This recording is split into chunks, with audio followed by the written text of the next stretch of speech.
Sensational for Cincinnati. Mitch Hildebrand, the hero, and the underdogs have prevailed once again. I would like to present the USL regular season championship to FC Cincinnati. Congratulations to the players, the staff, and most importantly, the fans on a record-breaking season. Congratulations. Ladies and gentlemen, give it up for your regular season champions, FC Cincinnati. In a foot race, Cincinnati plays this across. Vasquez with the finish. Brandon Vasquez gives Cincinnati the 2-1 lead.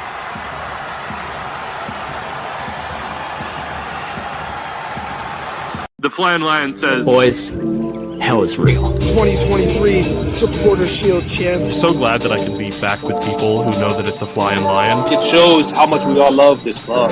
Yeah, just a fan of the sport, you know. I want to play for these fans, because these fans are amazing. In this club, you don't play just for the club, you play for the fans. I'm here for the fans. What's going on, everyone? Welcome back. Thanks, everyone, for joining us. What's going on, guys? What's going on, everybody? Welcome back to the Flyin Lion Podcast. We had to bring this man back because one conversation just wasn't good enough. An FC Cincinnati legend, the owner of a magical left foot, I'm sure we'll touch on here soon. Club ambassador, and then, you know, once again, just building the future of soccer, you know, around the Cincinnati area right now through his academy. Manu Ledesma, welcome back. What's up, guys? Thank you very much for the invitation again. Another interview. We're going to talk a lot about everything. I'm so happy to be here in front of everybody again. Is that the first time you've seen yourself in our intro before? Sorry? Is that the first time you've seen yourself in our intro before? Oh yeah. It's so funny. I love it. We had a good time last time, man. So we had to bring you back. Oh yeah, that was nice. Yeah. We wanted to get your thoughts. We just had this match just over the weekend against San Jose, a 4-2 victory. Evander just went crazy in this one. It reminded me of you back in the day, Manu.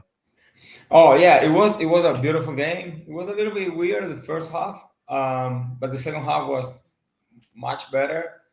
So we still conceded the first goal by the set piece, by the corner.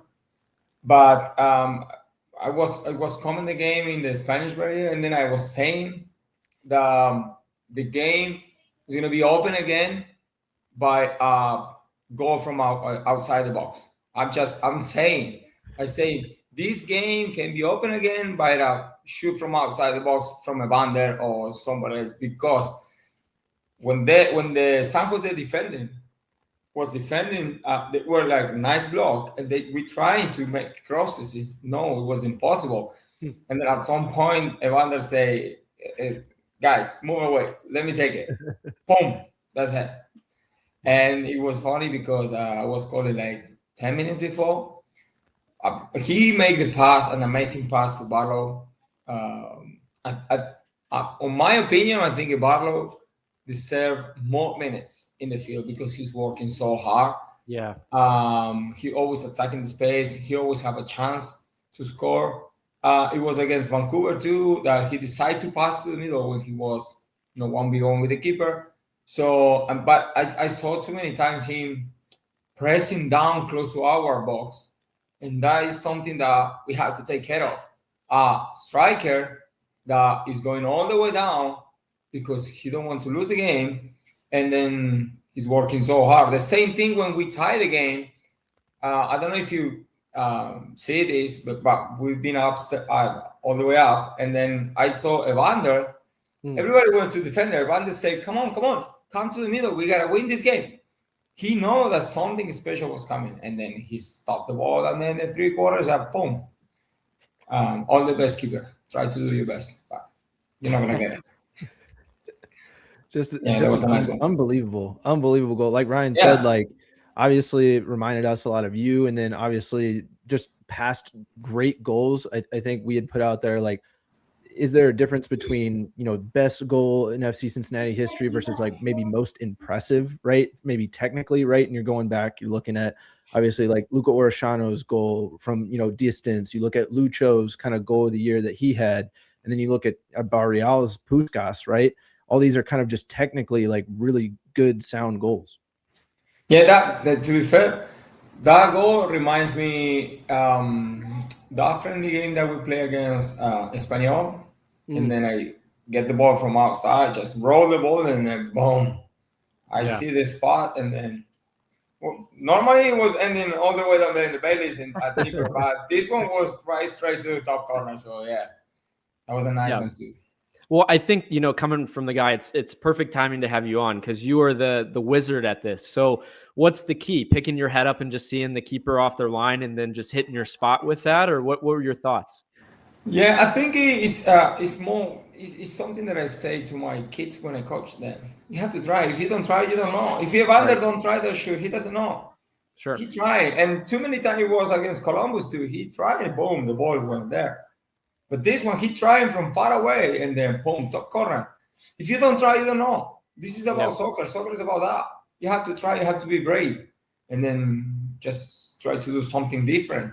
Because I was saying, we're trying to do a lot of crosses and whatever, but they was a nice block. And then the only way to break the San Jose defenders, it was like by a rocker like that. Boom, right, like to the corner. And he had that type of shoot that we've been talking in the radio too. He's kicking like Pirlo and Juninho Pernambucano. Remember that guy, that ball that is going down at the end and then like it's coming with a lot of power and precision. Yeah. Oh, nice. Yeah. You see him score and you go to the sideline. The first thing he says to Pat Noonan is, "Sorry, coach." Did you ever have that situation with your managers where they were like, "Oh, don't shoot it," and then you scored and you're like, "Actually, you know." it was a goal in 2018 that I scored against Richmond at home. I don't know if you remember. It was a throw-in in our bench side, and then I get the ball. I play into Danny Cunning. Yeah. Danny Cunning like set back to me. I roll the ball, and then boom, from the like close to the corner, I put into the top to the other side. The goalie never respect that. Nobody respect that. So that's why in that goal, if you see the video, I think it was a Michael Lahoud or Justin Hoyt. Was like he do like nobody respect that. Me either. So I'm trying, you know, like. So Manu, you talk about like obviously I mentioned like the other, you know, MLS goals for FC Cincinnati have won like goal of the year, but obviously you just mentioned two of your own. You know, where do your goals kind of rank up with some of these? Because I've got these right here. You're talking about that one. Goal. You see, it's like kind of the same. It's the opposite way. And I just see the opportunity. The funny thing, if you're watching that video, Jimmy McLaughlin, he's coming all the way down. And this is the second one. Yeah. This is the one. Yeah. Boom. Yeah. What a hit. Yeah. But the goal against Espanyol, you know what? This is the same one. It's the same keeper. It's all your long range goals. I mean, we had to get a compilation. Yeah, that was my first one. But I'm always score against Richmond 2 goals, 2 bangers. You know, one from each side. Oh, this was nice too. That was nice. That one was really nice. So to your point though, like if you don't try those shots, right, either in practice or in the game, like how are you gonna know? So if you talk to the players in 2018, I was spending every single day after training like an hour and a half too, shooting. At some point, Alan coach at that point he's coming out and said, "Manu, we gotta go home." I said, "Yeah, 5 more minutes." And we stayed. Wow. Every day was like that, and we do a competition, 2 touches of finishing. But it was a lot of practicing because you need to know where to hit the ball to do that kind of shot. And then I bet that Evander do the same thing at the training sessions. He's practicing all the time, and then that's why he get the perfection of the shooting. Yeah, because if it's about practicing, you know. And then when you got the opportunity, when you see the little spot, the little gap is open, boom, you gotta try. Yeah. Maybe it's going to the stand, but maybe it's going top corner like Evander did, and that's an amazing goal. Yeah. Yeah, more times than not, quality is going to rise to the top there. So besides that moment, any final thoughts on the San Jose match and obviously getting a big win at home? Yeah, I'm talking. We've been talking a lot about the defensive side, and yeah, we get the goals. We get the goal again on a set piece, and it's painful for us, as a fan, right, to see getting goals like that, because we have Mike Robinson, we have a good people, good defending with the header, and then but obviously we're talking a lot about.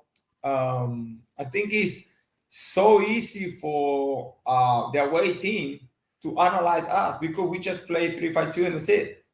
So we know that we have three in the back, and then we have Echenique, and we have sometimes we have Buca, sometimes we have Ramirez in the as a wingback, and they find us always behind the line of three, behind those in the side, in the space, and then they create the chances against us.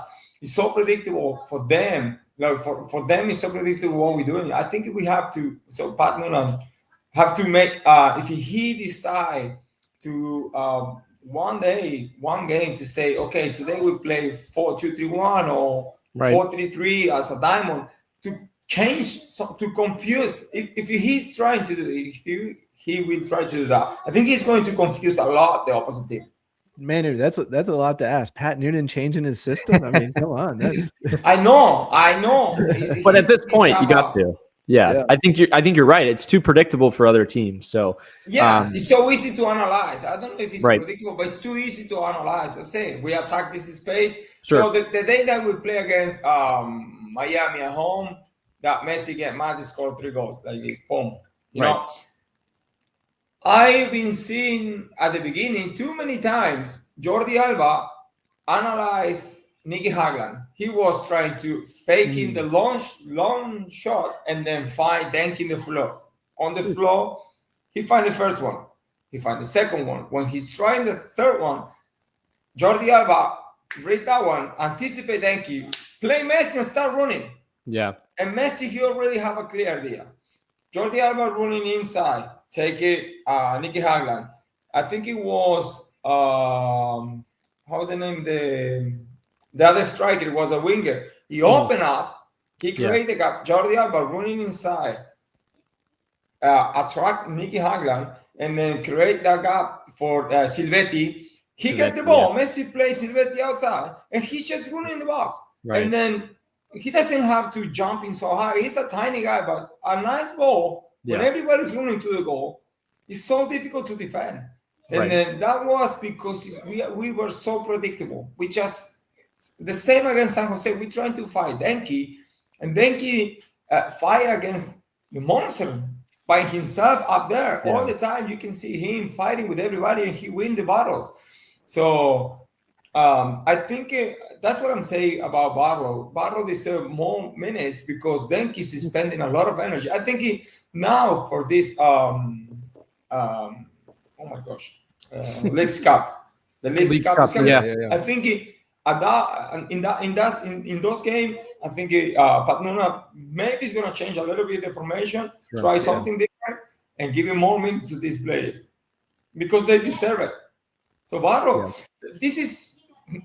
When we finish a game in the radio, say this is so like unfair for Denki. He been playing 80 minutes, right?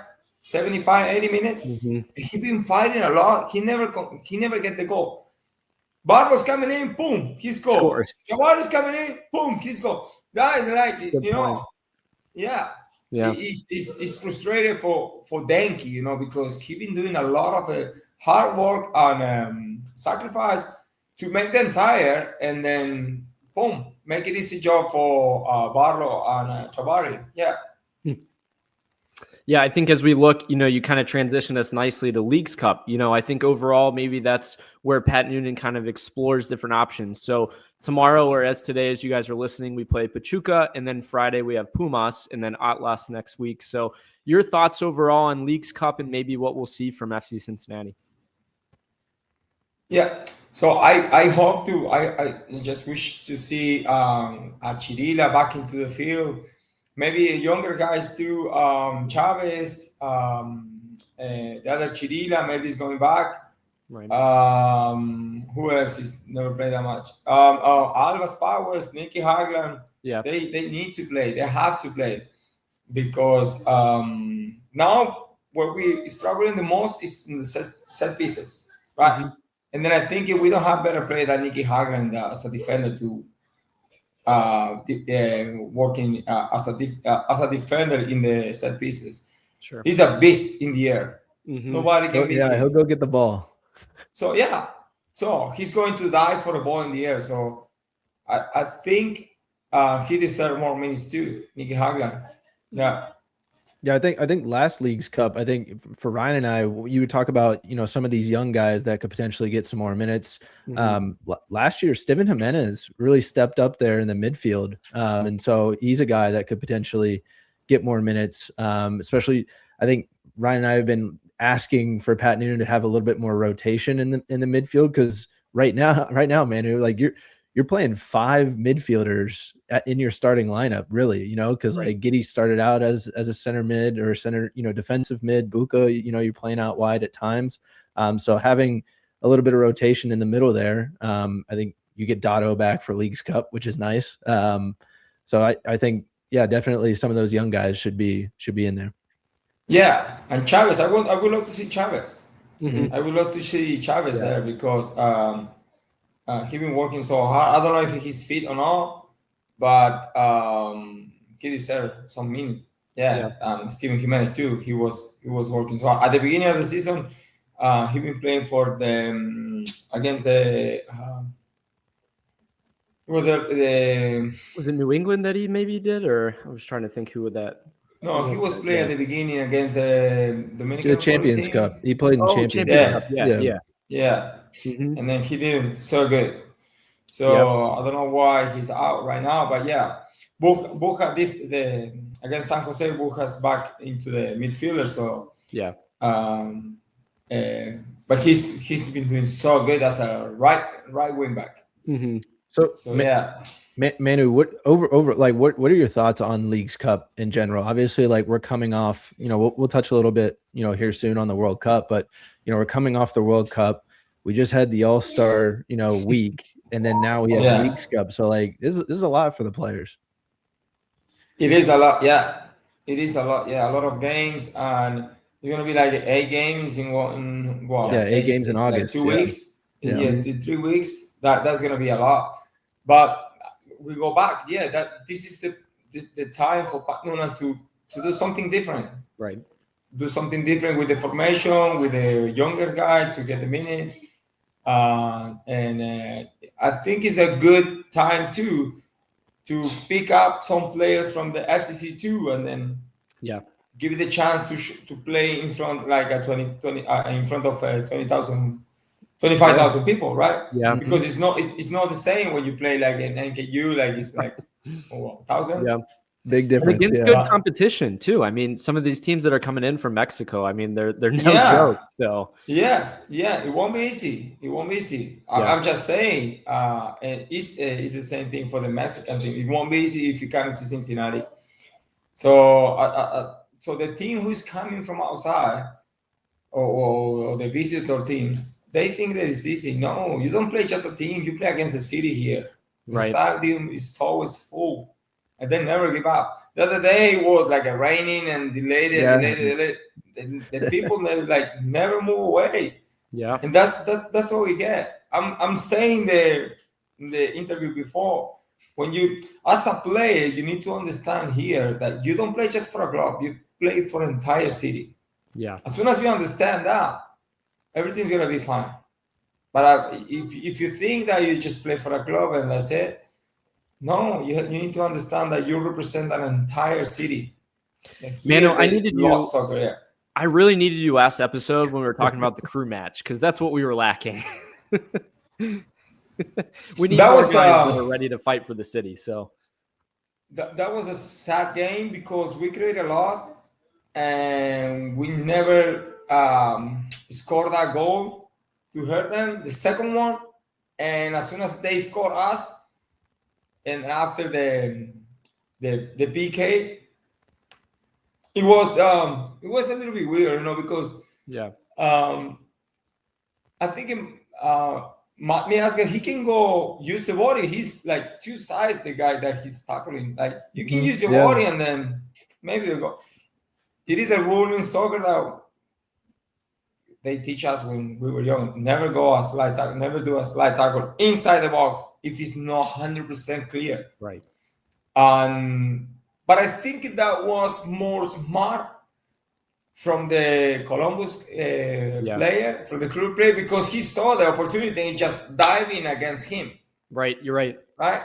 And then he felt that little touch and boom, he went to the throw. Yeah. But before that 2 goals, we had some opportunity to score and we didn't close that.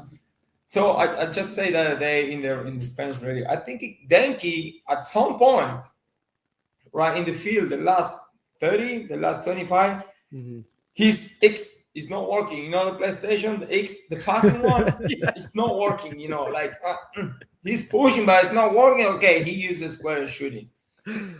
So yeah, it's crazy. That. Yeah, it's crazy. But I love as a fan, it was painful because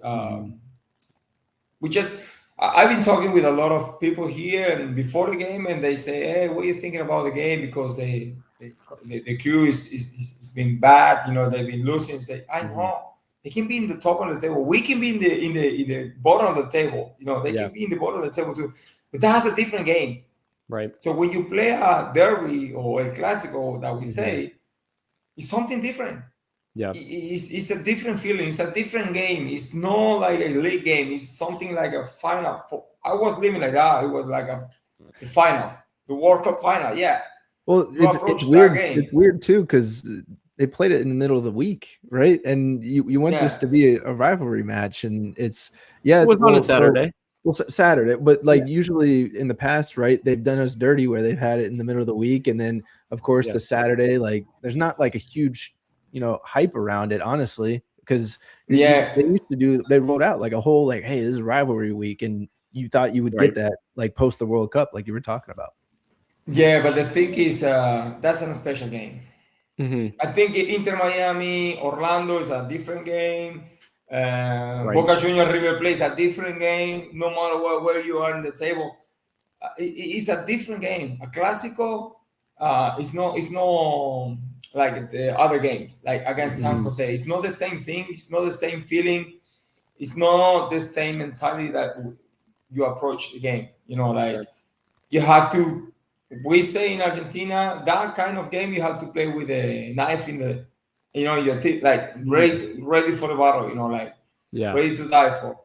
Yeah. But I think we played good until some point that they score, and then and after that. The red card from Dado, that was a reaction. He's still young. He's still growing up. He's still learning. Manu, if you're on the field for that, right? What are you saying to a player like that of that age? Like if you're a veteran on the squad, like what are you saying to him either in the moment or when you get back to the locker room?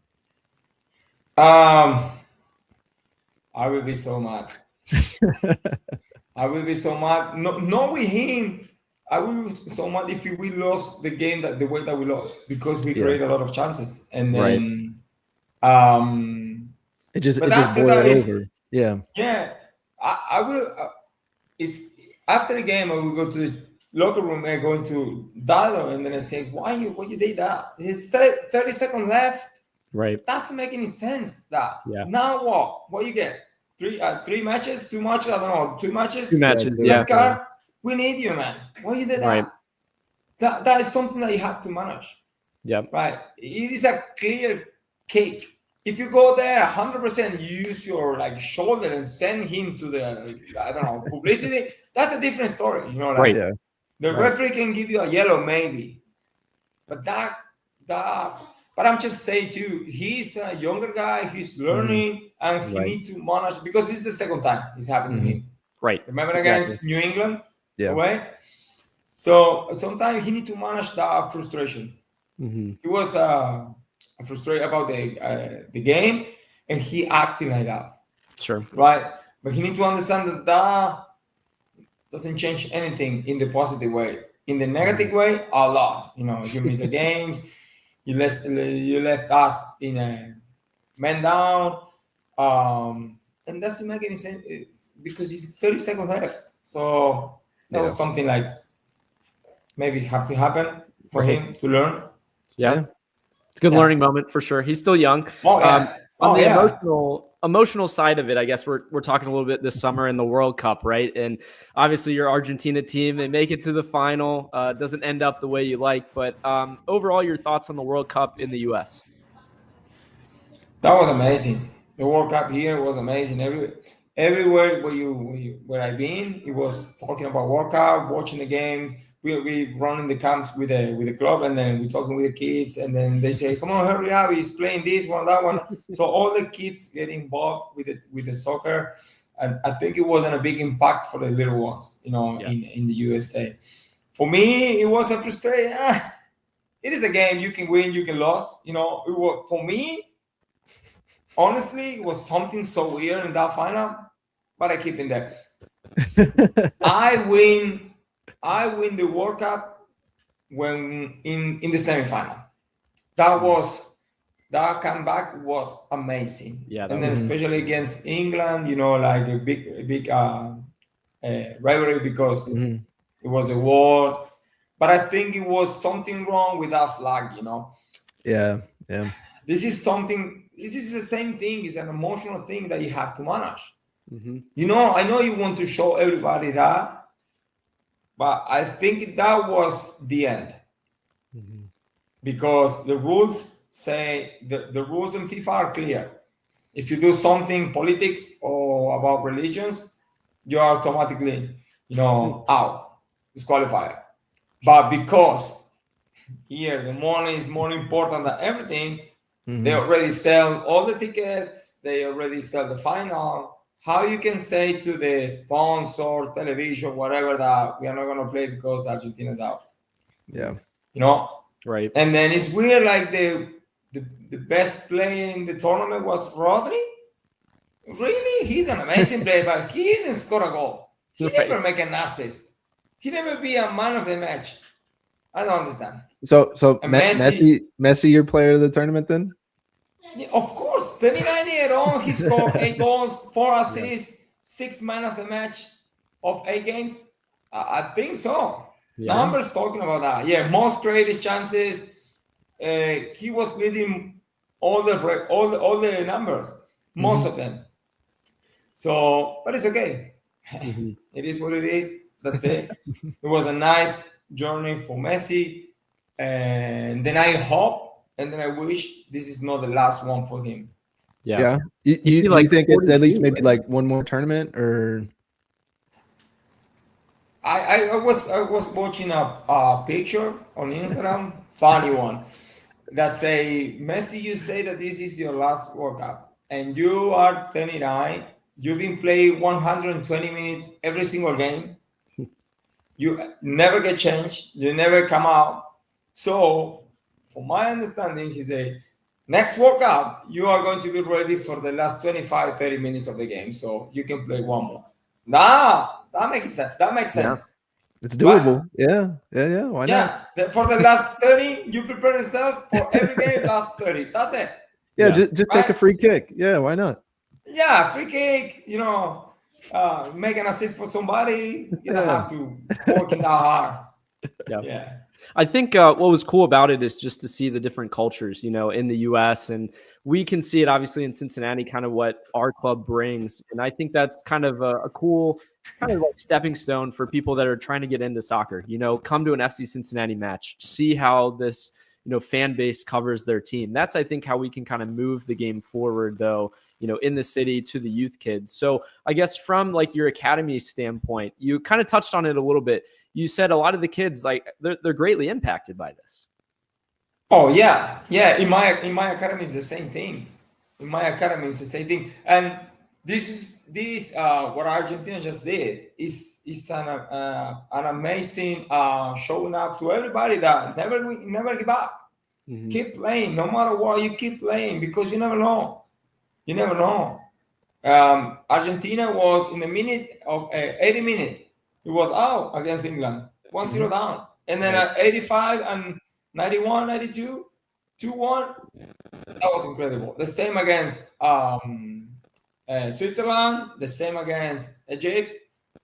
So that was a clear message to everybody, especially for the little one. Never give up, never quit. Like that's what I'm saying to my kids. You see that was a battle. Yes, I understand that was a battle, but this is the way that you have to approach every single game, right? Because every single seconds matter, every single detail matter.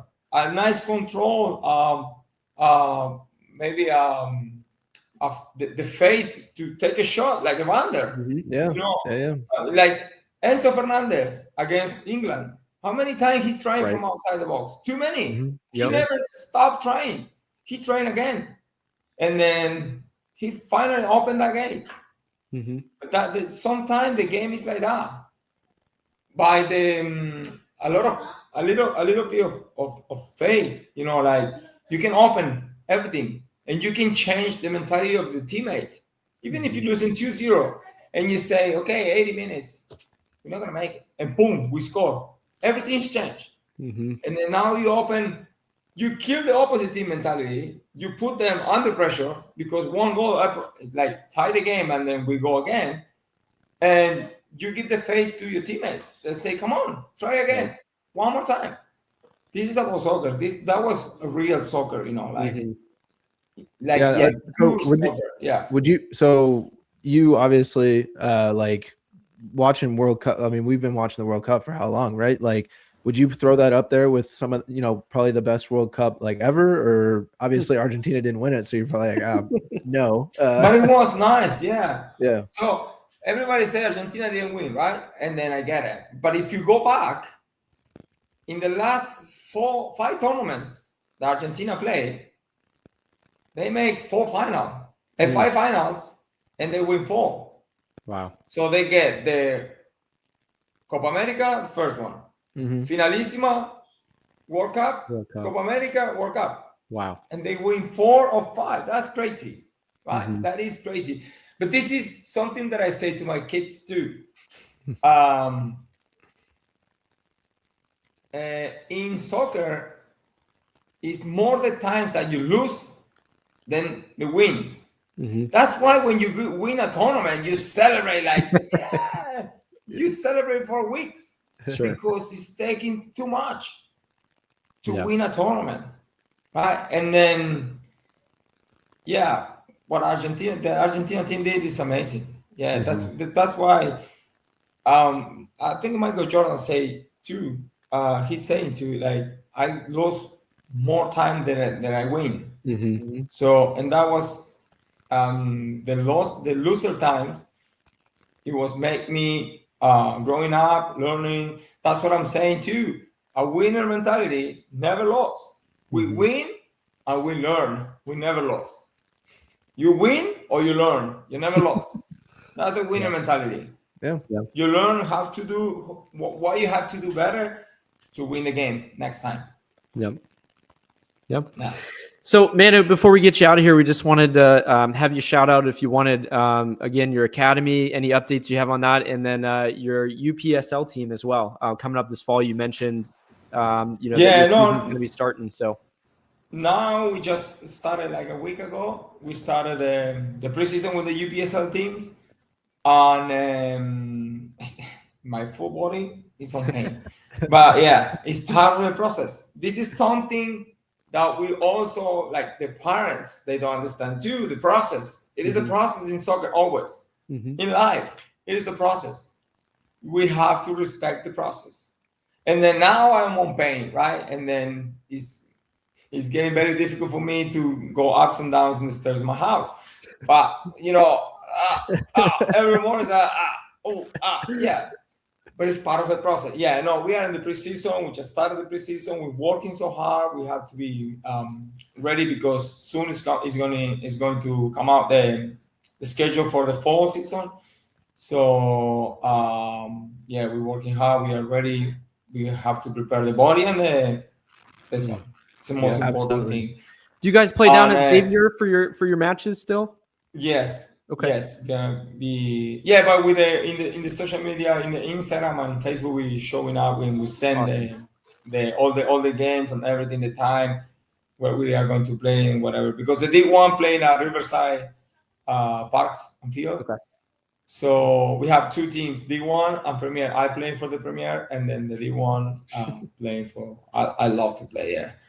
So so my body is at 38, but my mind is still like 20, 22. Yeah. Sometimes when I training, I feel like a training. I don't feel any pain, nothing. Yeah. The problem is in the morning after, the 38-year-old say to me, yes, now you gotta get back to your real age. I feel like, Manu, it's always like in any sport, right? You hit that one sweet shot and you're like, oh, I still got it. I still got it. Yeah. My God. I shine in the field like running so fast. Oh, I'm 20 again. And then they have to say, I'm not 20 again. We saw that in TST for you over the summer. We saw a couple of those moments. Yeah, that was that's what was another one. And this year, that was crazy. We make an amazing group stage. We know this every single game. We're playing so good. I was feeling amazing. And then Saturday, that Saturday, we had two games. We have one game in the morning, and if we pass, we have a game in the afternoon, like the quarterfinal, semifinal.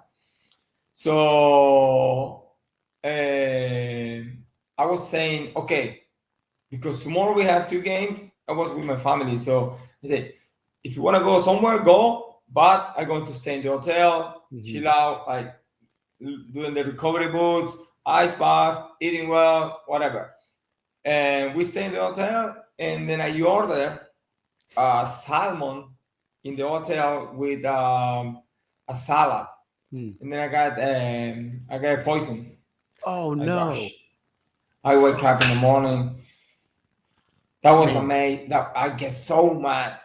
Yeah. I wake up in the morning, Saturday morning. I was shaking so bad.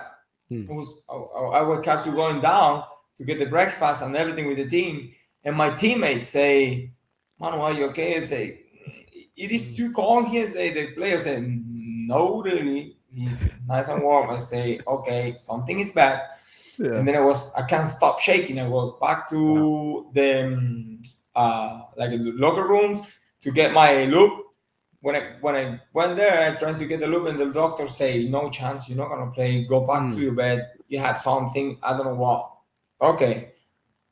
So from that room to my room, for me, it was like a 3 months walk. Wow, that was a long one. I arrived to my bed. I just lay down in the bed, cover myself, and like a half an hour later, 40 minutes later, my little one was coming to wake me up because he was thinking that I fall asleep, And when he touched me, he said to my wife, "Mom, I think that is not good. He's shaking so bad." Wow. And he's touching my forehead and say, he's on fire, like he's so hot. And then we called the doctor. Oh yeah, that was Saturday and Sunday was like, my gosh. But I missed the game, and then we lost against Quick Goal 2-1. Yeah. If it weren't for that salmon, you guys would have won it. That's what I'm hearing. That's what Cameron, Jeff, he said to me, "Manu, if you'll be there in that field, we will win that game." Because it was so easy, but we didn't have that guy who can do the finishing. We just keep the ball. But yeah, I know that I have that tool, that control and finish. That's it. I try to be my best on that one. Don't ask me to do the 1v1 faster anymore, because no, I just fake, boom, go. That's it. But yeah, we don't fight that one. We lose 2-1. It was sad, and I was crying that because I was feeling the pain. Like, my gosh, again. The year before was because I pulled my hamstring. This year it was like because I get poisoned. You can't win. Man, you can't win. My God! But I'm not gonna quit. I won't give up. No chance. I'm going to keep trying until I open that door.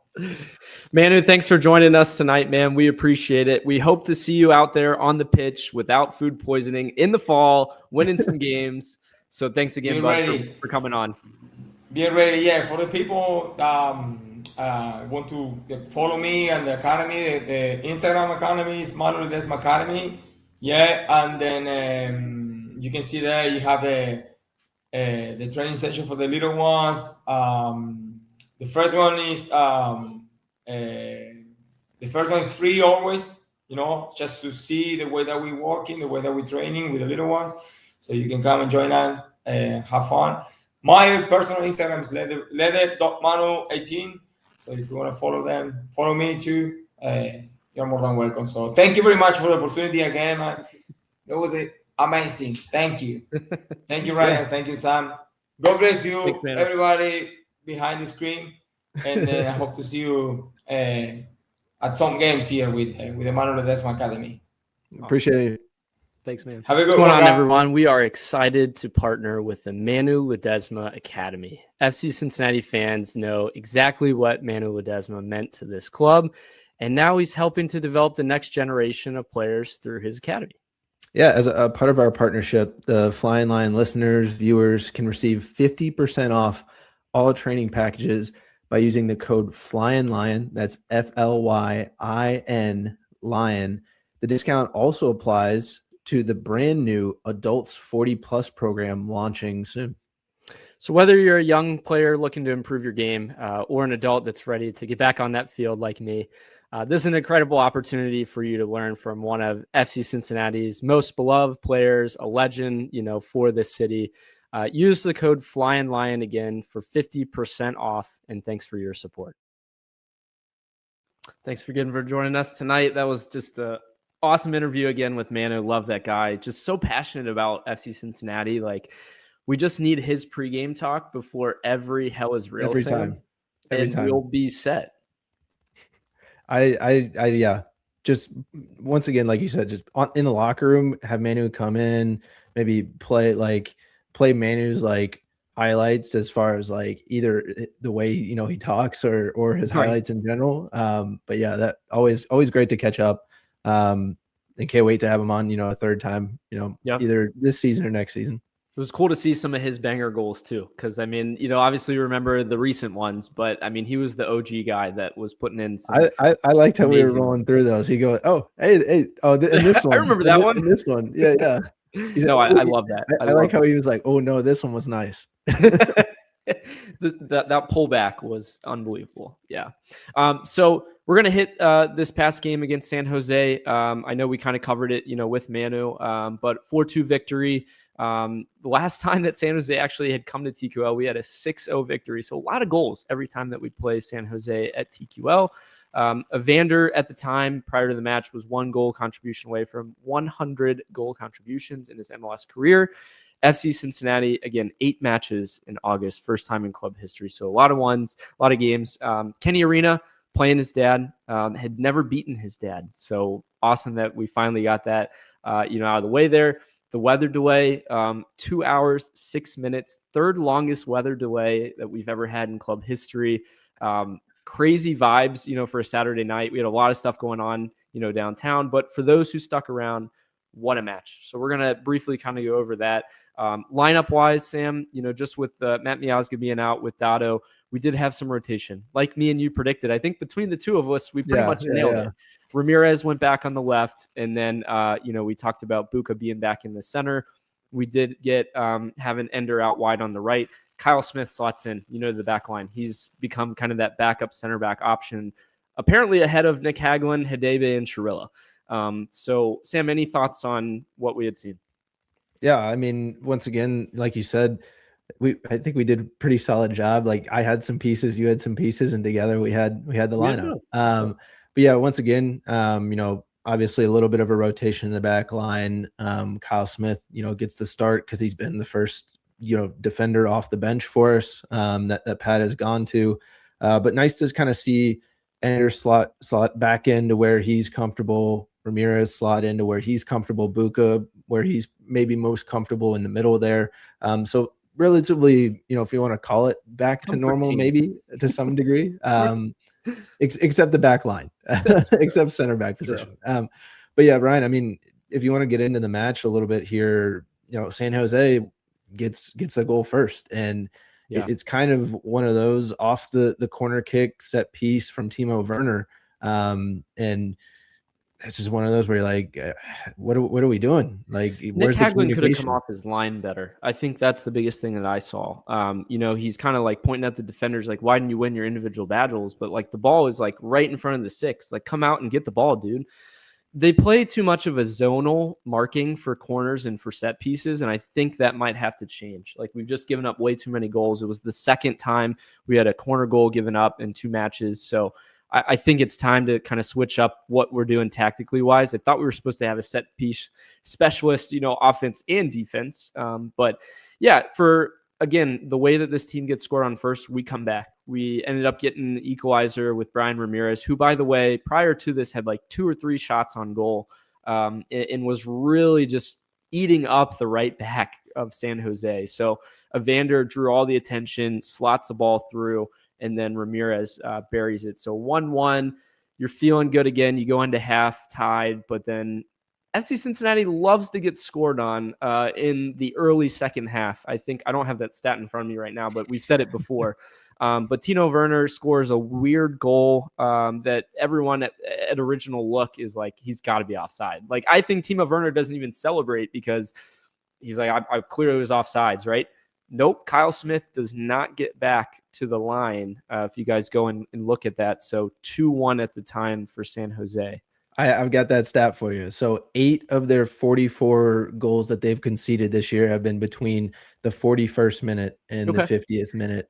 So a little bit out of half, and then 7 goals from 51 to 60. So I mean, within 15 minutes, that's a ton of goals. 15 goals within 15 minutes there. Yeah. Yeah, I mean, there it is. So, but again, for all that we give up, we have just an unreal offense late on in games. I think Manu was really right when he said, like, Denke was working his butt off, but Barlow comes in and scores right away. So 79th minute, we get the equalizer. Evander just decided that he wanted to call game in this one, guys. Just turn it up a little bit. 78th minute, I think I texted you right before this, and I was like, Evander looks so PO'd right now. Like, he's just like ready to go off. So he plays this ball through. Barlow, scores on the front post, 2-2. And you're like, all right, maybe we'll, go for another. And then just the most insane moment I've seen since Lucho's goal of the season, live. I think if you guys blinked or turned to your neighbor next to you, you would have missed it. But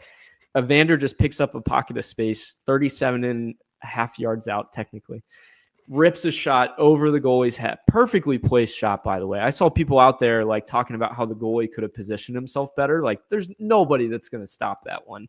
Evander just rips it in, and TQL is erupting. I mean, we're up 3-2, 82nd minute after just being down. All hope was lost at 11:30 at night at that point. Just incredible again.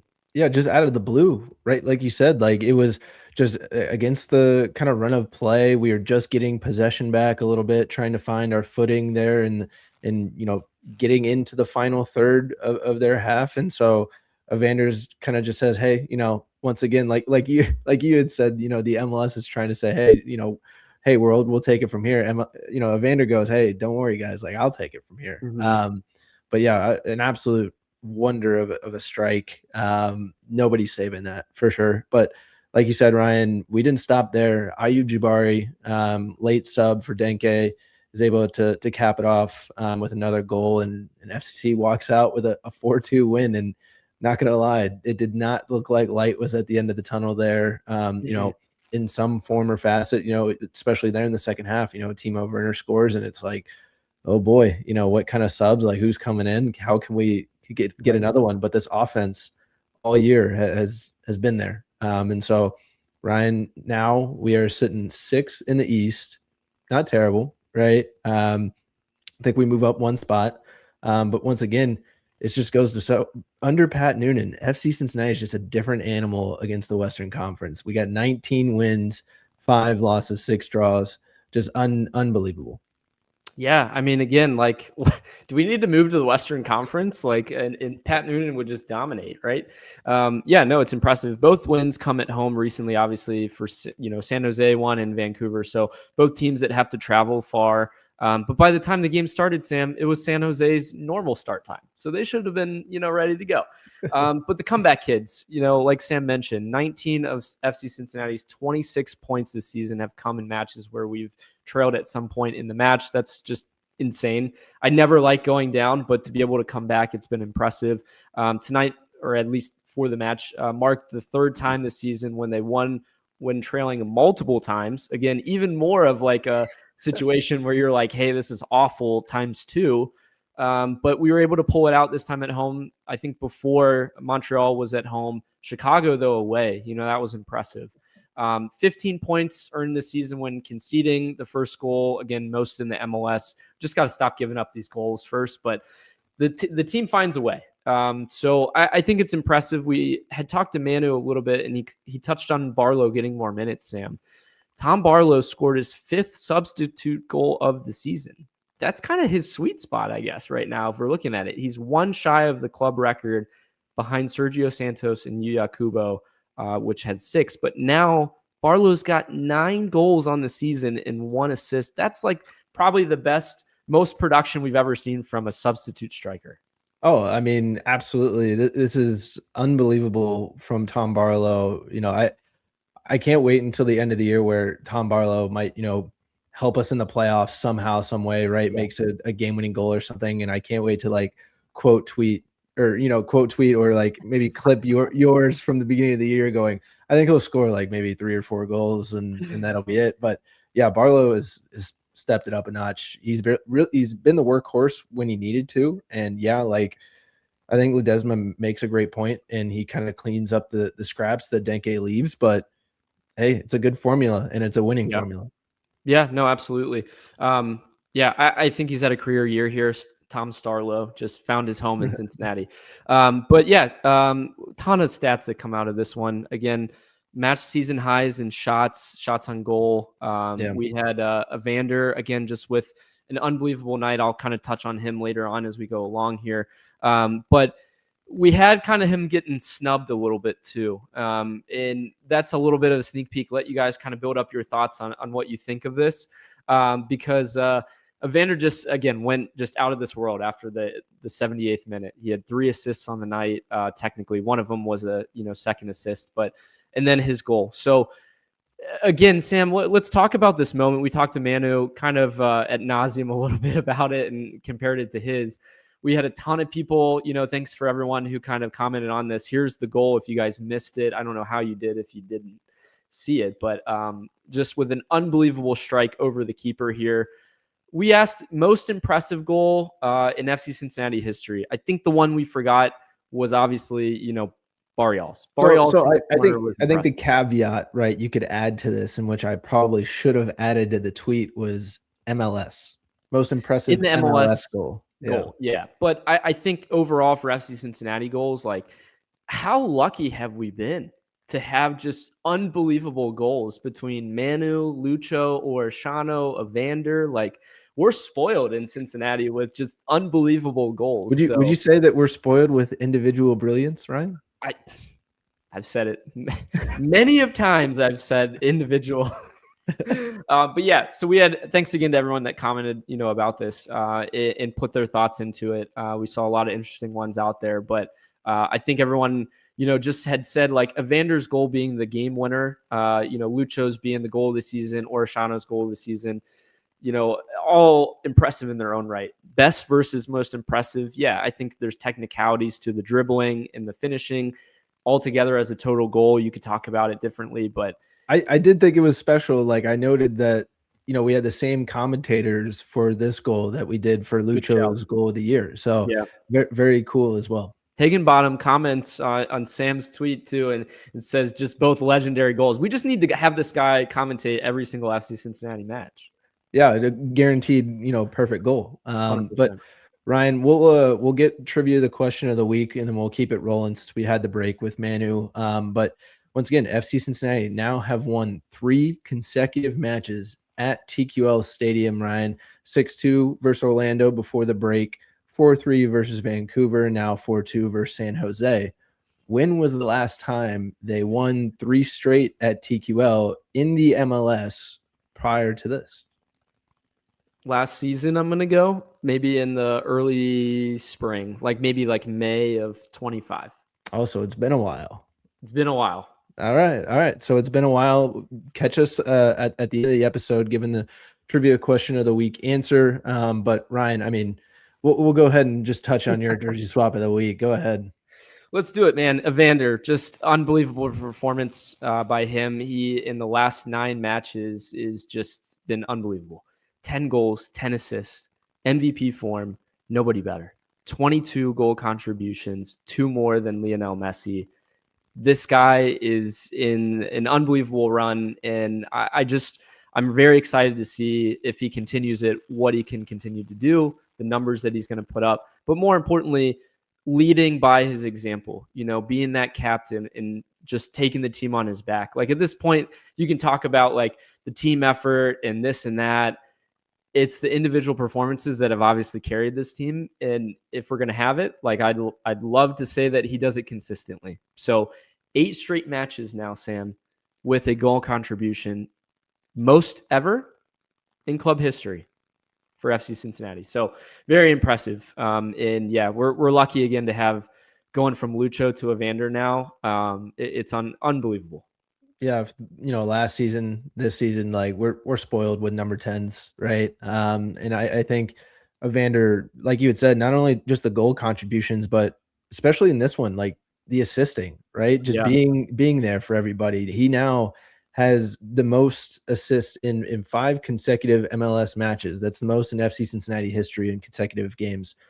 So once again, just being the provider, and then at the end there going, hey, don't worry, I've got a goal coming as well.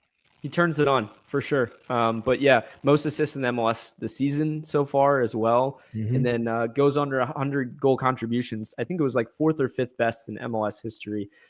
Lucho also on the list for that as well. So pretty cool. In matches, I think, or no, seasons in a row, sorry, is what I meant to say. 3 seasons in a row now, 10 goals, 10 assists, as well. So pretty cool. Sam, what was your jersey swap of the week? Yeah, my jersey swap of the week is going to be Bryan Ramirez. This guy has been playing phenomenally with the minutes that he's been provided so far in this second half. The other 2 were sub appearances. He gets, finally a start there on the left wing back, and he shows off. I think once again, you're seeing little, hints here or there of his highlights from why we signed him in the first place, And so him and Ender just on both sides being so dangerous in different ways, right? I think you definitely saw just the bright spots from both of them. But Ramirez gets my jersey swap, obviously because of the goal, his first in the MLS for FC Cincinnati. But at the same time, just taking advantage, like I said, of those crucial minutes, whether it be 25 minutes at the end of the game or full 90. Yeah, he gets your full jersey swap. If you guys missed it last week, he had my end of the game jersey swap. So he finally gets that full one. I think he's been awesome, especially, in this one, doing what he can on the wing and being the guy that we thought he could be. But what's so fascinating is like he has this great match, and Pat Noonan is like, I can still see more out of Bryan. I know he's got that next gear. We got him in a lot of dangerous positions. Like, let's see more. And it's like, this player just probably had arguably his best game for FC Cincinnati. And the manager is like, hey, you could do better even though. So, I mean, what more does, Ramirez have to do? But at the same time, it's him kind of pushing Ramirez to even be that next level that we hope he should be. I think part of what we kind of missed in talking about the lineup is putting guys in positions that they're comfortable in, and I think Bryan being out on the left again, Ender on the right. I mean, that's huge, just having guys playing in natural positions. Ender looked a little bit awkward at times on the left, and having the right center backs next to each other with the wing backs too. So, I like that shout. But everyone's favorite segment of the week, we got our cards of the week. There are plenty of them. Sam, what do you got this week? I know you went maybe around a few. A little bit. We'll go over the honorable mentions here soon, but my card of the week is going to go to a defender being suspended until his opponent heals. So usually when you get a red card, when you're coming back, unless you're in Brazil and they decide, your suspension should depend on someone else's injury report. So I don't know why this is what it is, but international defender Victor Gabriel was sent off after a tackle on Cruzeiro forward Gabriel Peck, former LA Galaxy guy. He now fractured his tibia. So he's needing surgery after the challenge, and the Brazilian courts ruled that the tackle was disproportionate and reckless. So now the punishment is that Gabriel is banned until Gabriel Peck returns to training. So the suspension could be like 6 months. So it's just insane that, Gabriel said there was, no intent to injure or anything. I'm sure there wasn't, and, he apologized. But once again, this ruling of, hey, you could be suspended for 180 days plus is just absolutely wild. I mean, think of the amount of money. Like, does he get paid during that time? Like, yeah, I mean, it's almost like, so if you guys aren't familiar, Darwin Nunez, over in Saudi Arabia right now, like, is not able to play because they just didn't have enough international spots, for him to play. It's basically like purgatory for soccer players. And like, so this situation, obviously this guy causes it. And it's funny kind of that it's like Gabriel and Gabriel Peck. So maybe Gabriel and Gabriel confused and like, like, well, he's out until he's back. Like, oh, you mean the guy that tackled him or the guy that's injured? But yeah, I don't know. It's wild, man. For sure. I think that's kind of interesting though, that like you hurt a player that bad and he's gonna be out for months, but just imagine Dotto, right? Not having Dotto until like the end of the playoffs or something. But crazy. Ryan, card of the week for you. Yeah, I sneaked it before. Evander's player of the match day snub. What are we doing? Obviously, team of the match day comes out this week, earlier today. Evander is not named the player of the match day after having a goal and 3 assists technically on the day. Robert Lewandowski scores 2 goals. Yes, he scores the game winner, but so does Evander with more assists, more, I would say, contribution to the team. I don't understand it. Okay, if you guys go to the technicalities, the journalists make up 75% of the vote. 25% of the vote is from the fans, from an Instagram poll. 75% of this large vote, right, from journalists that just, oh, Robert Lewandowski, oh, he's up there for contention? Yeah, let's just pick him. What did he do? Oh, he had 2 goals. What about Evander?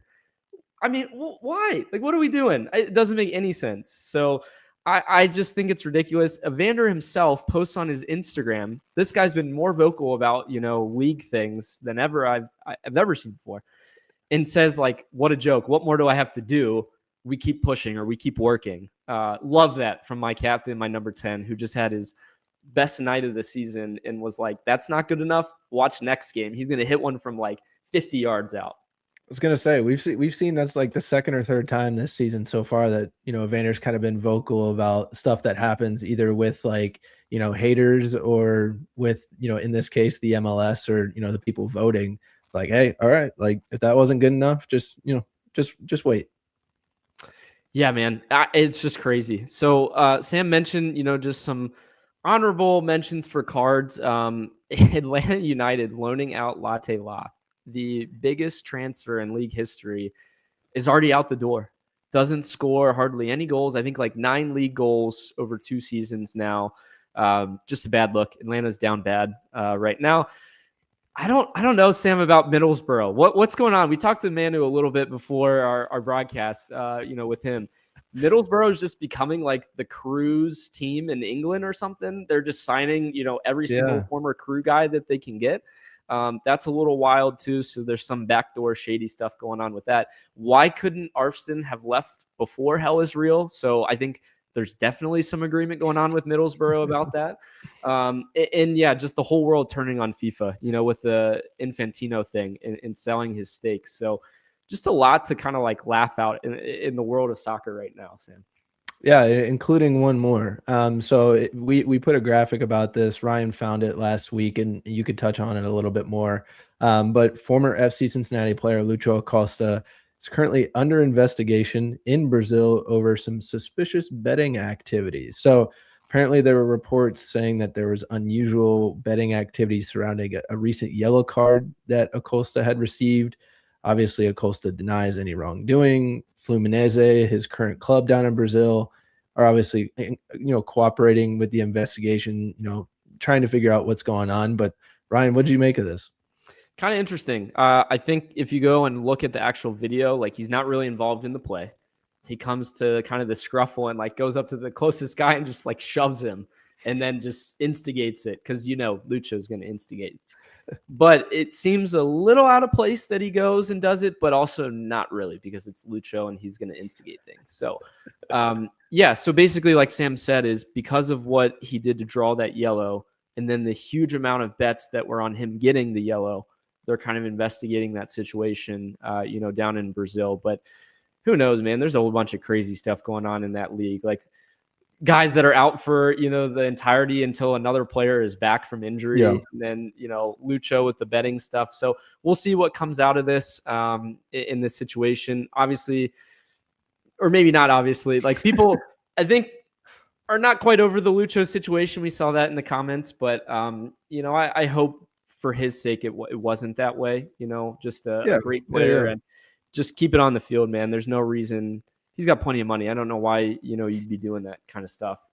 But as we kind of move along, different news that kind of broke this week. Just today, Mauricio Pochettino, he's back U.S. men's national team until 2030. Kind of fascinating that he gets a second stint. I think Greg Berhalter was on that same track, obviously gets fired halfway through. Now Pochettino gets a full 4-year run out to try to build, maybe the youth program and some of our national team, the senior team. Sam, what are your initial thoughts? Yeah, I think this was the goal, right? I mean, this guy guided us to a U.S. men's national team, record number of wins at the World Cup. So, like you said, over the next 4 years now, he's got kind of a longer runway to be able to figure out and have his hands on everything that goes on within U.S. soccer. So, beginning in 2027, you got the CONCACAF Nations League, Gold Cup, and then 2029, once again, Nations League and Gold Cup again. And then, those are kind of the 4 major tournaments you would have before the 2030 FIFA World Cup. But I think he should be well prepared by then if he's still around. I think that's the biggest thing is, will he get poached while he's still under contract? Will Poch get poached? Too good, Sam. Too good. Thank you. I love that. Yeah, I don't know. The situation comes down to the fact that there's not a lot of great opportunities right now in the club game for him to go to. And I think the time was right. He's loved his time, being the manager and maybe got a little bit of that taste in his mouth of a little bit of American freedom over here. And maybe the country roads after the games and was like, I got to stick around for more of this. It'll be fascinating to see how hands-on he is, from top to bottom. Does he kind of work up, more of the academies and things like that in the U.S., youth national team programs? Yeah. How does it look going through the Olympics in 2028 as well? And how much he has to play, into that. So fascinated by it. You could argue back and forth all you want about it. We don't have any choice. This is what it is. He's got 4 years to go and win more games. So I think there could be worse people. I'll tell you that much. But yeah, Sam, as we look around the MLS, the owners have apparently now selected LAFC co-owner Larry Berg as the league's next commissioner. Not Larry Bird, Larry Berg.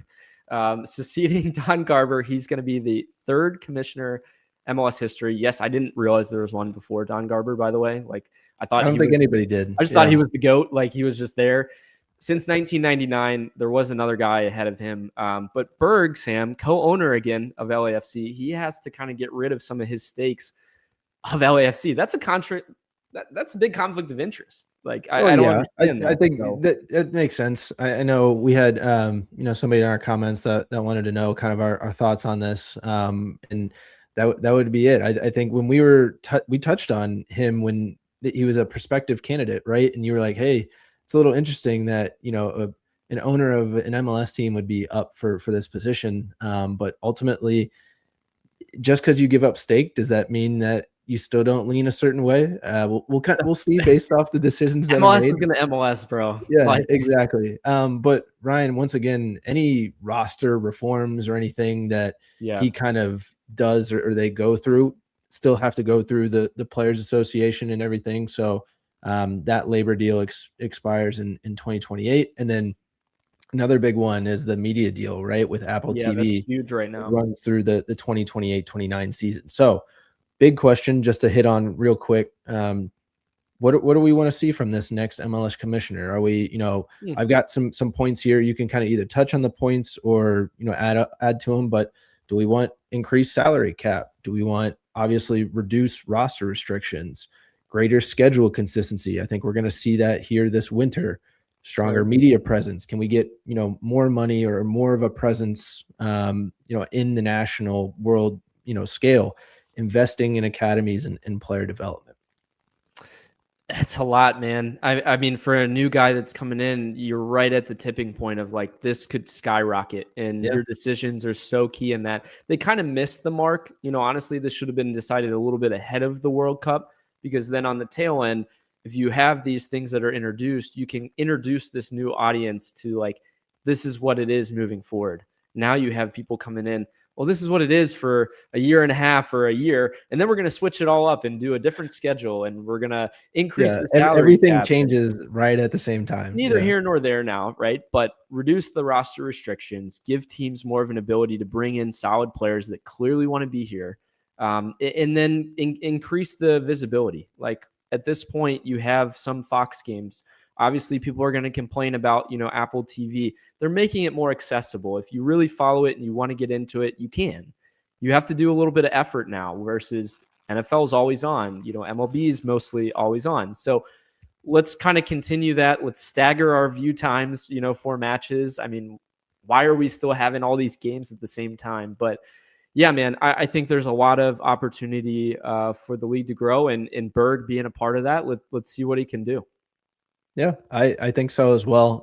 But once again, one of those things that he might need to fix, Ryan, this MLS All-Star Week. Oh, geez. Good transition there. Yeah, thank you. So we're going to review it very briefly because it was what it was. Once again, MLS Next, we had, two guys from the academy, goalkeeper Connor Dale, defender Dom Lester. They got some minutes in the MLS Next All-Star game. That was cool.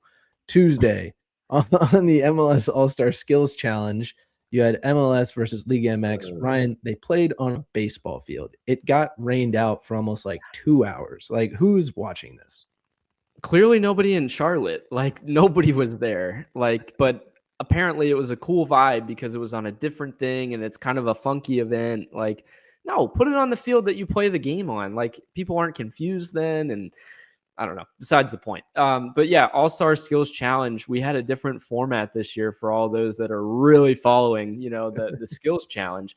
But cool things that I saw, obviously just seeing Ocho Cinco face off against Evander. Chad for Cincinnati. For Cincinnati, that was cool. Yeah. An all Cincinnati battle, that was awesome. Evander beats him 3-1 on that. Evander again featured in a lot of these. He did a relay, the shooting challenge as well. They were so ready to crown Thomas Mueller that crown, and then Evander stepped up and was like, "I'm him," again. Because he set the record the last year. But yeah, it was cool to see that. If no FCC guys are there, I don't pay attention at all. I mean, not at all. So unless it comes to TQL, then I'm locked in about all of it, right? If it's here, it's different. But then we had the All-Star match. Again, this is at Charlotte Stadium. I love somebody's comment that said, All-Star matches, Sam, should be focused in soccer-specific stadiums. I thought that was so fascinating that somebody said that. Especially after the World Cup. Yeah. Well, I mean, look at all the games that were in football stadiums for the World Cup, to be fair. But in this one, they played Liga MX. MLS dominates. Evander wears the number 19, ends up scoring, and then continues his streak. So is that 9 straight games with a goal contribution then? If we want to talk about that, he did really well last year in All-Star game, had a really good impact this year just in visibility to the club. The big question I was asking all week is, what would this team look like without Evander, at Cincinnati's training? He just came back and continued his form and said, I'm going to do it myself. So don't worry, guys. But yeah, he became the first player in our history to score in an All-Star game match. What are we going to do in the future with that match? We'll see. But for now, that's what we got for All-Star game. But Sam, we do have matches in the middle of this month because the MLS decided to say, let's just make more money and do this dumb competition called Leagues Cup. here we are again with 36 clubs, 18 Liga MX, and 18 qualified MLS clubs that will play in this. I believe for the first time, there's going to be matches down in Mexico. Mm-hmm. There's phase 1 that's going to go on August 4th through the 13th.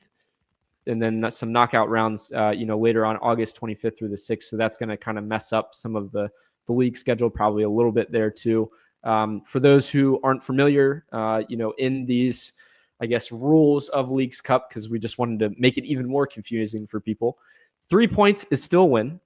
2 points is a penalty shootout win. Because why? Because so after it's a tie in regular time, you just go straight to PKs. And then 1 point you still get if you have a penalty shootout loss. Why are we making it more complex than it needs to be? That should have been our card of the week too. But yeah, all the knockout matches from there on out are single elimination. And then after that point, still, on ties, right? Sam, and knockout rounds will go directly to a penalty shootout. So no extra time for that one.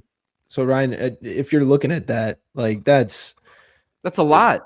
That's a lot. That's a lot. And what does this actually mean? Like, what are we playing for in Leagues Cup, right? So obviously Leagues Cup has to have something, or else, it would not just be justified to have this tournament in the middle of the season. But you get 3 qualification spots for the 2027 CONCACAF Champions Cup. That would be champion, runner-up, and third place finisher all get guaranteed qualification spots in that competition. And then whoever the champion is, Ryan, directly to the round of 16 for the CONCACAF Champions Cup. I don't know if that feels like a new. I think that's got to be. Yeah. I mean, they got to incentivize teams from just not playing their academy. If you're a Caribbean or a Canadian team, how, like, are you upset about that? That you just get like direct, for these. For real. It's like a disadvantage to them. Good point. So we are apparently ranked 6th in the club rankings, second highest MLS club.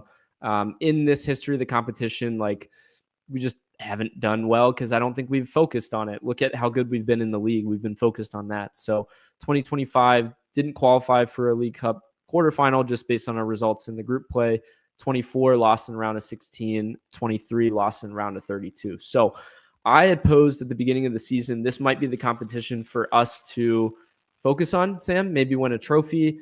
Mm-hmm. Do we see it different now where we're at 6th in the East, not really in Supporters Shield running, a lot of games left in the regular season? What are your thoughts, Sam? Do we go for it? Why not? I liken us to maybe a similar situation because Nashville won it last year, right? I believe so. Or was it? Yeah, no, I think they did. Right? Yeah, so I think Nashville last year was kind of like middle of the pack. And then obviously this year they're able to add a whole bunch of people. And so maybe we liken that to the similar trajectory. Seattle Sounders beat Inter Miami. It was Nashville the year before, or they won? I think Nashville won Open Cup, Sam. Yeah. Okay. So, that's right. What Sounders played Miami, didn't they? And that was a pretty good match. So yeah, maybe it's one of those where, like Ryan says, you just try and prioritize, one or the other. And since FC Cincinnati is currently in 6th, maybe you go for that competition because you're already at a Champions Cup, lost that. So yeah, why not? That was the approach last year. We heard it from the players, like, why not us sort of thing? Like, why not go and just win as many as you can? But then don't even make it to the quarterfinals. And then you had rotation in the lineup like every single game. So the guys are coming off of like a quick stretch after the World Cup break. We actually kind of came out of it pretty positive, knock on wood, in terms of health from what we know. So I don't really see him pressing a ton of bodies. And honestly, like, if we want to talk about the lack of transfer news, we didn't even have that in our outline, but it ties into it. I mean, there's so many matches in August that I think maybe they're trying to just run through with what we got with continuity and say, let's see what we can do maybe with that. Well, yeah, you're taking advantage of the extended window. 100%. Yeah. And then you see later on in the window, do we add players? But then by then, is it too late? Like, that's the question. So we have depth. It's just like, can we find the right pieces? So as we go to the preview of our game today, as you guys are listening, or even tonight live, Pachuca is who we're playing. Awesome team down in Mexico that's won a lot of different competitions. 7:45 match. This one's going to be a fun one. I don't think Pachuca's ever been to TQL, so another new team, from Liga MX. They're in 13th, but very early on in their season, they beat Pumas 3-0 to start and then lost 2 straight by 1 goal. But a solid team, just on paper. A lot of, legends of the game for them. They won the CONCACAF Champions Cup in 2024. They beat the Crew 3-0. So thanks to Pachuca for that one. But yeah, again, an awesome team just in terms of history. Lately, maybe not as good, but they got a lot of pretty solid players, Sam.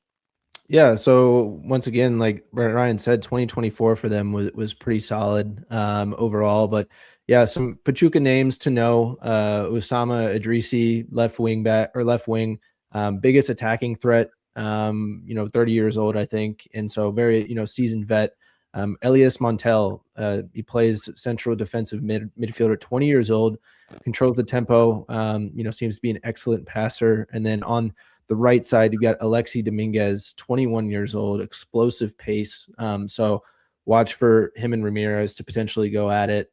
Or maybe, you throw Ender on the left side with him. But up top, you're going to have a guy who's consistent in Solomon Rondon, 36 years old, Ryan, former Prem, Argentina striker, Venezuela's all-time leading scorer. So like Ryan said, what a guy, right? And then lastly, MLS fans probably know the name, Rodolfo Pizarro, plays center mid, former Inter Miami guy, played him last year when he was with FC Juarez. I almost said Suarez. I almost did.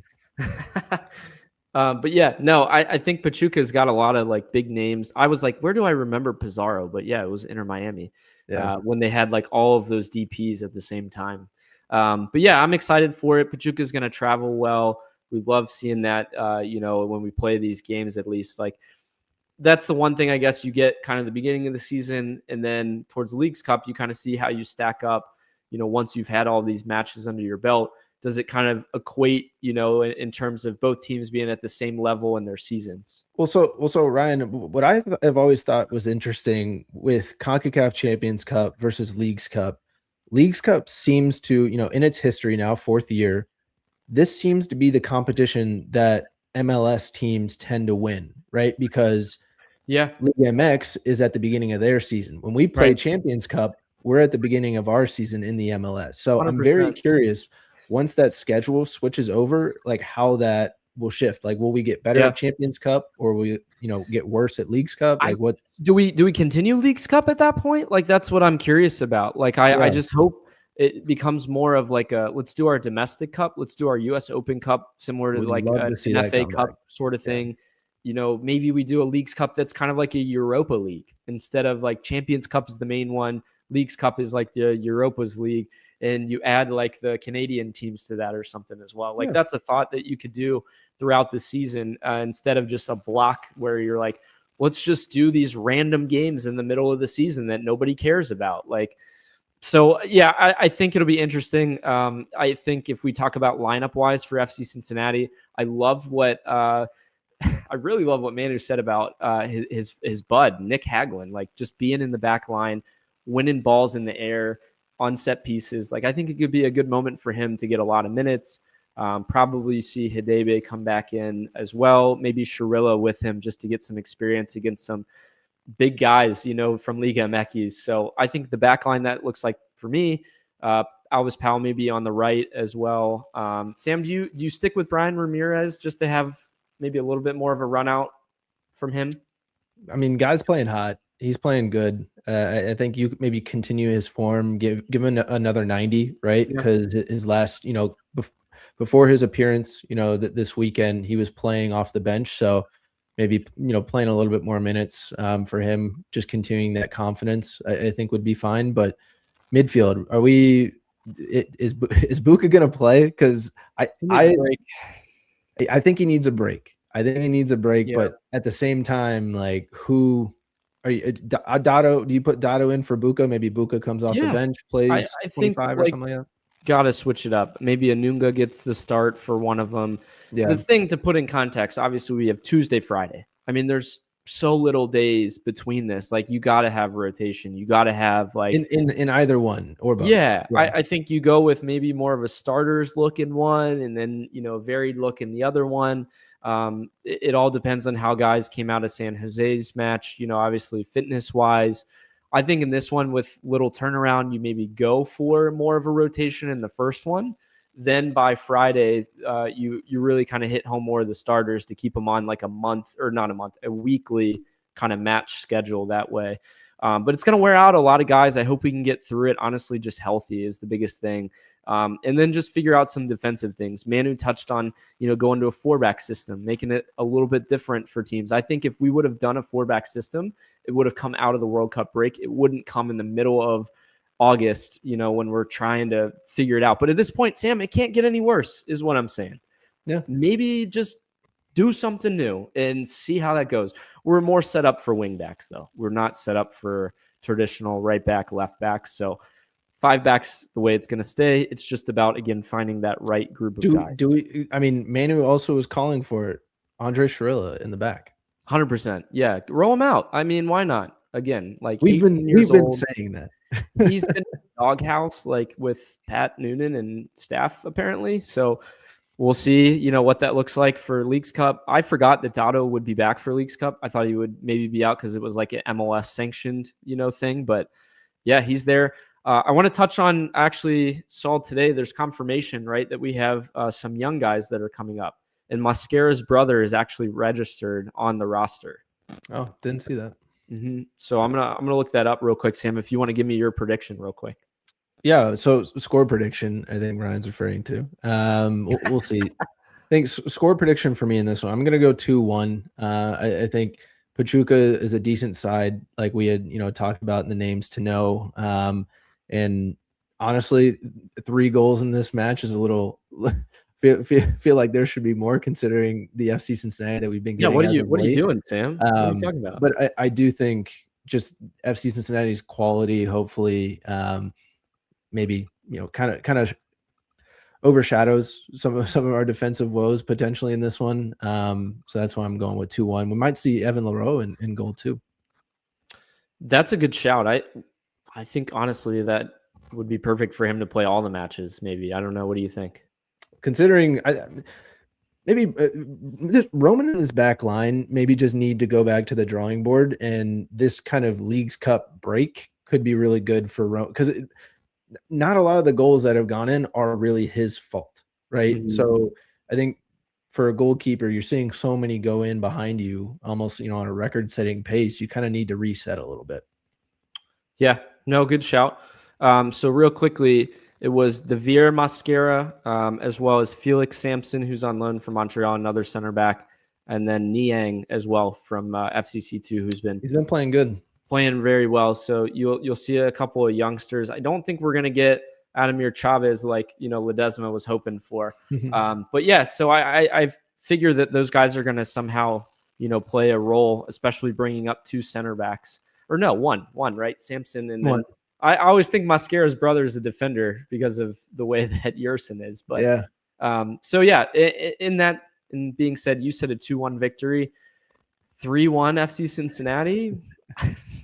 No, I think honestly, I would go probably the same scoreline, to be honest with you. 2-1 is where I'm going to stick as well for this one. Yeah. Find a way. I know. Find a way. If you share our distaste with Leagues Cup, let us know. We're going to be begrudgingly, watching all these matches because we have to. But hopefully we get 3 points instead of 2, instead of 1. Maybe we get all 3, right? This is like a participation trophy. Like, you tied, so here, take this point. It's good practice for PKs, like for the end of the season, though. I think that's always nice to have if you want to look at a positive. But let's hear our trivia question and answer before we roll out. Yeah. So once again, trivia question of the week. FC Cincinnati have now won 3 consecutive matches at TQL Stadium. I asked Ryan, when was the last time they won 3 straight at TQL in the MLS? Prior to this, Ryan, what did you say? I said last season in May. Last season in May, he said. is actually the opposite. So it was at the end of last season. I'm counting the playoffs here because we beat the Crew, and then our last game in the season, we also won at home. So that was the last time we had 3 straight at home. All right. I love it. Yeah. I mean, we need to do it this season. So what a perfect time and win all 3 of the League's Cup matches at home, Sam. We want to win League's Cup, right? Like we want it. Like it's gonna be a headache for the schedule, but we want it. If they win some games and can move on, then I think you go for it. Yeah. If you can get through with like some rotation, great. Then you can kind of like say, all right, let's focus a little bit deeper. But I don't think you like wreck your starters in this. Like, no, you know what I mean? Like, why exhaust guys that are already like 3 matches in within a short amount of time, and then you have all of these games in quick succession? Like, that's just not good for them. So we'll see. I'm excited at least to just kind of follow up from the magic that we saw the other night. Hope you guys enjoyed our talk with Manu Ledesma. Thanks again to him for joining us. And we'll see you guys probably soon this week. We're going to do another reaction to the Pachuca match and then preview the following match against Pumas on Friday.